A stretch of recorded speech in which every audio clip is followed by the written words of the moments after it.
Have you ever, like, completely agonized over a decision? I mean, something as mundane as maybe changing a career path or, something as heavy as ending a long-term relationship? Oh, yeah, where it feels like two entirely different versions of yourself are just totally at war. Exactly. You know the exact feeling we're talking about. One side of your brain is presenting this, like, flawlessly rational argument for staying put. Right, completely logical. Right. And then the other side is screaming the exact opposite, demanding you just blow up your life and start over. And you are just stuck in the middle, completely paralyzed by the noise. It is honestly a uniquely isolating kind of exhaustion because the friction is entirely internal. Yeah, nobody else sees it. Exactly. You could be sitting quietly on a park bench, but inside you are burning through an immense amount of cognitive and emotional energy just trying to reconcile those two voices. Okay, well, let's unpack this. Today, we are taking a deep dive into the very mechanics of that internal paralysis. And our source material today is really fascinating. It really is. We are looking at a philosophical essay from December 26, 2018, by an author named Su Feng. It was translated into English, and it's titled The Battle of the Soul. Such an intense title. It is. And our mission for this deep dive is to explore how this author connects your everyday, intensely personal moments of indecision to the literal root cause of all human suffering. He goes big. He goes massive. He doesn't just stop at personal anxiety. He scales this concept up to explain the mechanics of global warfare, and then he presents a highly specific and, frankly, totally unexpected solution. Yeah, we are basically tracing a single thread from deciding what to eat for dinner all the way up to geopolitical conflict. Which is wild to think about. It is. And Su Feng's fundamental premise relies on defining this internal friction in very rigid terms. He calls it the battle of the soul. Right. And he defines that as the conflict of consciousness between two diametrically opposed viewpoints occurring within one single person. Within one person. Yes. So it is never you versus society or, you versus your circumstances. The battlefield is strictly you versus you. The barrage of examples he uses to establish this battlefield is, well, it's incredibly striking. Oh, absolutely. He intentionally induces this sort of whiplash in the reader to prove his point. He asks questions like, should I resign? Should I be a vegetarian? Should I borrow money for a car? Right, everyday stuff. But then he follows it up with, should I run away from home? Should I commit suicide? Yeah, it gets dark fast. It really does. He puts deciding whether to finance a sedan right next to literal life or death questions. Well, placing those extremes side by side reveals his core argument, which is that the mechanism of the suffering is identical, regardless of the scale of the question. The mechanism itself. Exactly. The severity of the outcome obviously changes, but the underlying error code causing the system to crash is the exact same. It makes me think of, like, a duck gliding on a pond. Oh, I like that analogy. Right. Because on the outside, a person appears calm, peaceful, maybe even glamorous. Totally serene. Yeah, but underneath the water, the feet are just frantically paddling.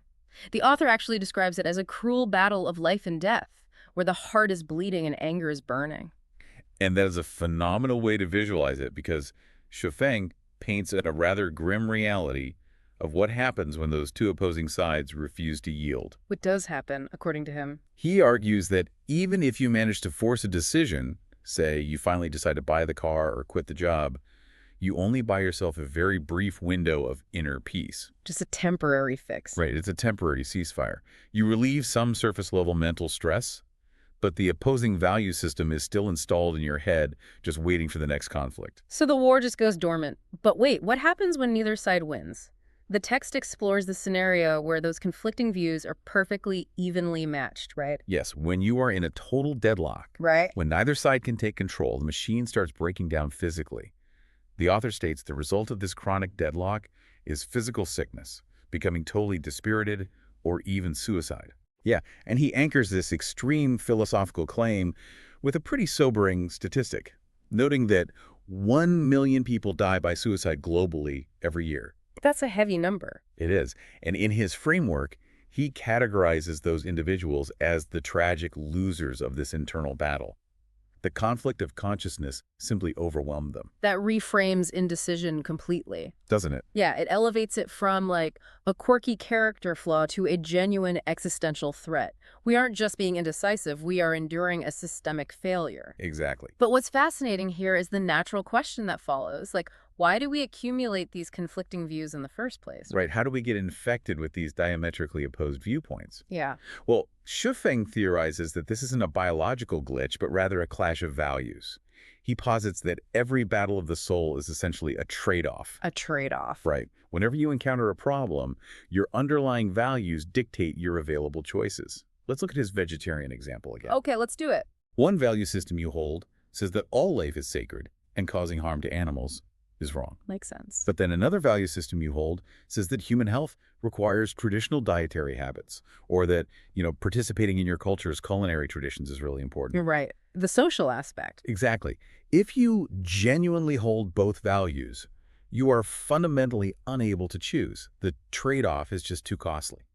But the text actually provides a much more visceral, high-stakes example of this value clash than just eating meat. Oh, the infidelity section. Yeah, the infidelity example. Yeah. He uses the scenario of a husband discovering his wife is cheating. The essay then lists out the possible reactions, demonstrating how wildly different they are because they stem from entirely different value architectures. The spectrum of reactions he maps out is quite jarring, honestly. It really is. The husband might kill her, he might divorce her, he might swallow the bitter pill in silence and endure the humiliation just to preserve the family unit. Which is a very traditional response. Right. He might simply tolerate it. Or, and this really pushes the boundary of expected reactions, he might secretly rejoice because his wife's affair finally provides him with the excuse for his own affair. See, reading that section, I found myself just waiting for the author to drop the hammer. To judge them. Yes. He lists putting the cat among the pigeons, which is his, colorful phrase for a traditional explosive separation. Right. He places that right alongside allowing human nature to overflow naturally, which is a very poetic way of describing an open tolerance for affairs. Very poetic. And he places them side by side on the page without ever explicitly judging which reaction is the correct one. Usually, a philosophical text will set up these scenarios to lead you to the righteous path, Oh, for sure. But Sweefing just lays them out flatly. And his refusal to play moral arbiter is actually the linchpin of his argument. Really? How so? He isn't interested in which value system is objectively better.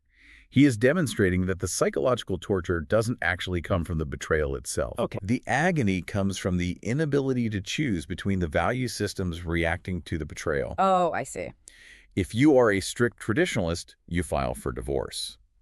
The external situation is an absolute nightmare, obviously, but your internal battle is resolved quickly. Because your values are aligned. Exactly. Yeah. If you firmly believe human nature cannot be contained, you tolerate it. Again, decision made. The system reboots. So the suffering only really takes root when you are trapped in the middle, holding both values simultaneously. Precisely. Yeah. And when you don't know how to choose, the text uses this incredibly vivid, uncomfortable imagery to describe the sensation. Oh, the fishbone quote. Yes. It says the state of indecision feels like a fishbone stuck in the throat, being overcast with haze, a cold wind blowing. A fishbone stuck in the throat is such a hauntingly accurate description of chronic anxiety. Isn't it? Because, you can still breathe, you can still talk and go about your day. But you feel it. Every single time you swallow, you are acutely reminded of this sharp, unresolvable pain that you just cannot reach to remove. It is a low-grade agony that colors every interaction. But having a fishbone in your throat is an inherently isolated individual experience. It is. And Shuefeng's ambitions for this theory are much larger. He doesn't keep this battle confined to our own heads. If we connect this to the bigger picture, he actually scales it up by introducing a very bold causal chain. Let's hear it. Shuefeng asserts that where values are identical, there is no battle of the soul. Okay. Where there is no battle of the soul, there are no contradictions or conflicts. And where there are no conflicts, there is no war. Wow. By establishing this chain, he fundamentally redefines what war actually is. He expands the definition far beyond two armies clashing on a battlefield. Yeah, the essay explicitly labels a quarreling husband and wife as a war. Exactly. He points to the phenomenon of people vying with each other, cheating and scheming in the workplace, in the business world, even at the gambling table. All of it. He categorizes all of this as war after war. It is the exact same conflict of consciousness manifesting in different arenas. And he applies this framework to an incredibly charged macro-level scenario. Right, the Sino-US trade war. Yes.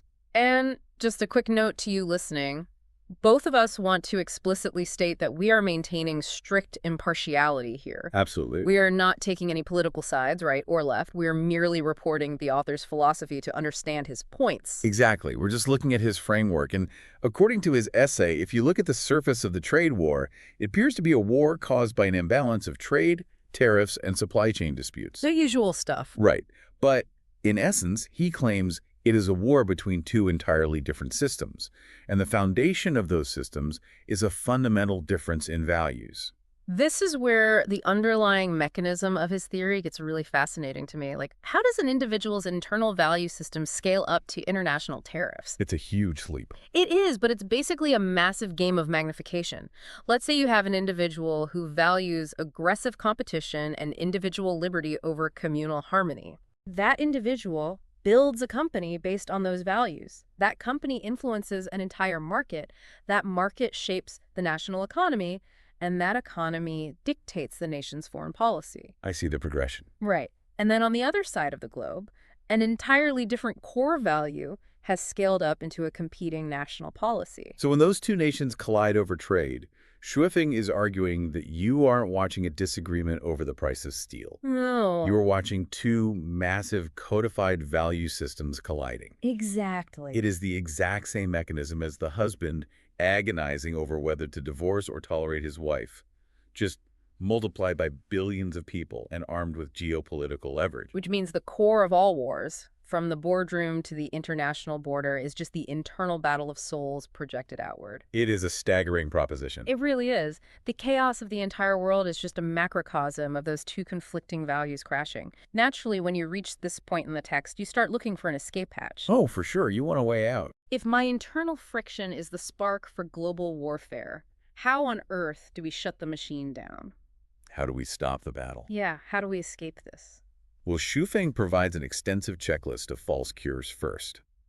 He details everything that modern society conditions us to pursue to find peace, and he categorically states that they will not work. Like what? He writes that attempting to solve this inner turmoil by pursuing wealth, acquiring real estate, chasing a higher reputation, seeking greater societal power, or even finding better-looking people to date. Better-looking people. Yeah. He says that all of that will not only fail to eliminate the battle, it will actively aggravate it. It pours gasoline on the fire. The logic holds together within his framework, though. How so? Think about it. If the root cause of your suffering is a clash of values, acquiring more money or power doesn't simplify your values. Oh, I see. It just gives you more resources to fight the internal war. That makes a lot of sense. But he doesn't stop at individual material pursuits, does he? No, he targets collective identities next. Yeah. He warns that trying to eradicate the battle of the soul by strengthening your political party, your country, or your religion will have the exact opposite effect. Because doubling down on a rigid collective identity, like a political party, just solidifies one specific set of values, guaranteeing you will eventually clash with anyone holding the opposing set. Exactly. You aren't removing the conflict, you are just enlisting in a larger army. That's a great way to put it. But the hardest pill to swallow in his list of false cures is his stance on personal relationships. Ooh, this part is intense. It is. He explicitly writes that trying to eliminate the battle of the soul by making social connections, getting married, and having children is equal to quenching your thirst with a poison. It is a brutal, uncompromising metaphor. Quenching your thirst with poison. Yeah. You are dying of dehydration, someone hands you a glass, it looks like water, and it feels incredibly satisfying going down. It solves your immediate, desperate need for connection. But structurally, fundamentally, it is fatal to your ultimate goal of finding true inner peace. Because it just introduces the conflicting values of your spouse and your children into your already overloaded internal world. Exactly. So if money, power, politics, religion, and even starting a family are all deadly poisons, what is the actual cure? Well, the text establishes that the ultimate cure, the only state where there is absolutely zero battle of the soul, exists in heaven, or within the heart of a Buddha or a celestial being. Okay. That is the only place of total freedom from the conflict. But Sufeng acknowledges that his readers are currently stuck on Earth, right? Yes, he does. And before reaching that elevated celestial state, the essay insists that one must find a pure land of the soul in the present physical world. Yes, And this is where the essay takes a wildly specific turn. it really does. And again, to you listening, we are maintaining strict impartiality here, just exploring the text. The author claims this Pure Land is not found in any traditional community, but exclusively in the new mode of production and life created by Lifechanyuan. Life change. Yeah, I find myself actively questioning this. The transition from a sweeping, universal philosophy of human suffering to a highly specific organizational solution is, well, it's certainly abrupt. It is completely natural to feel that skepticism. It honestly felt like reading a profound, dense treatise on the nature of quantum physics, only to turn to the final page and find a promotional code for a mattress. Right. But if we analyze the mechanics of persuasion at play here, the structure is actually quite brilliant. Really? How? Think about what Xu Feng has methodically done over the course of the essay. He has systematically dismantled every single traditional support structure a human being might lean on for comfort. That's true. He convinced the reader that their bank account is a trap. He argued that their political and national identities are traps. He even framed their marriage and their children as a soothing poison. He intentionally induces the state of philosophical vertigo in the reader. Yes. He cuts every single tether tying you to your current life. Precisely. He creates an absolute vacuum. Once the reader accepts the premise that all traditional societal avenues are fundamentally broken and guaranteed to cause suffering, they are left in freefall. And the moment they're in free fall, he provides the only remaining parachute. Exactly. The logic of his essay demands that if the problem is built into the fabric of traditional society, the only solution must be a completely separate, entirely new mode of production and life. So Lifechanyuan is presented not just as an option, but as the mathematically necessary conclusion to the problem he outlined. Yes. It's vital to understand how his entire philosophical teardown served to position this specific alternative mode of living as the sole earthly pure. It is a masterclass in funneling an audience. It really is. You build a massive, undeniable problem, burn down all the existing exits, and then open one single door of your own design. Exactly. So what does this all mean for you navigating your own life today? That's the big question. According to this philosophy, the next time you find yourself staring at the ceiling at 3 a.m., paralyzed by a decision, you need to reframe what is happening. You aren't just stressed out. No, you aren't just tired or overthinking it. You are experiencing a fundamental collision of your own internal values. Recognizing that mechanism changes how you approach the deadlock entirely. Right. It shifts your focus away from the external stressor, like the Mhm. job, the relationship, the car, and forces you to identify the internal contradiction You have to locate the two values that are fighting. and figure out which one you were willing to let go of. But Sweffing's framework leaves us with an incredibly heavy philosophical question to chew on at the end of all this. It does. The entire premise of the battle of the soul is that where values are identical, there is no battle, and therefore no war. Right. His ultimate formula for peace is absolute conformity of values. That is the requirement for entering his pure land. Yeah. Total alignment. But if achieving this pure land, this total elimination of human conflict, requires everyone to adopt the exact same values to eliminate conflict, does that mean true peace requires the sacrifice of our individuality? That's a scary thought. We started this deep dive talking about the exhausting feeling of having two different versions of yourself at war. But if we completely silence all dissenting voices to achieve perfect harmony, could a life entirely devoid of internal conflict also mean a life entirely devoid of personal growth? It is the ultimate paradox of seeking a life without friction. Because while the battle of the soul is undoubtedly cruel and exhausting, it is often that exact painful clash of diametrically opposed viewpoints that forces us to adapt, change, and evolve. If there is no friction, there is no fire. But without the fire, is there any spark left at all? Something to think about the next time you feel that fishbone in your throat.